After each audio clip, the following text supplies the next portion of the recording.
সুপ্রিয় দর্শক, আসসালামু আলাইকুম। কলকাতায় হচ্ছে না আইপিএল ফাইনাল।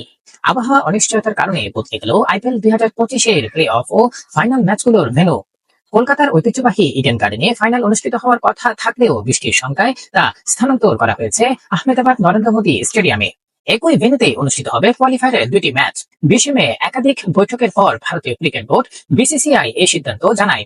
কর্মকর্তারা জানান, বর্ষার আগমনের ফলে দেশের বিভিন্ন স্থানে আকস্মিক বৃষ্টিপাতের সম্ভাবনা তৈরি হয়েছে, যা ম্যাচগুলোকে মারাত্মকভাবে প্রভাবিত করতে পারে। এক কর্মকর্তার মন্তব্য, যুদ্ধের পর সবচেয়ে বড় চ্যালেঞ্জ এখন আবহাওয়া। প্রথম কোয়ালিফায়ার এক ও এলিমিনেটর ম্যাচের জন্য হায়দ্রাবাদ এবং ফাইনাল পর্বের জন্য কলকাতাকে ভেন্যু হিসেবে ঠিক করা হয়েছিল।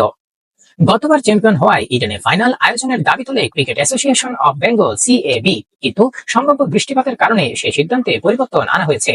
নতুন সূচি অনুযায়ী প্লে অফের প্রথম দুটি ম্যাচ 29 ও 30 মে অনুষ্ঠিত হবে মুল্লানপুর, নিউ চণ্ডীগড়ে। এছাড়া 23 মে রয়্যাল চ্যালেঞ্জার্স বেঙ্গালুরু বনাম সানরাইজার্স হায়দ্রাবাদের ম্যাচটি বেঙ্গালুরু চিন্নাস্বামী স্টেডিয়ামের পরিবর্তে হবে লখনৌয়ের একানা স্টেডিয়ামে।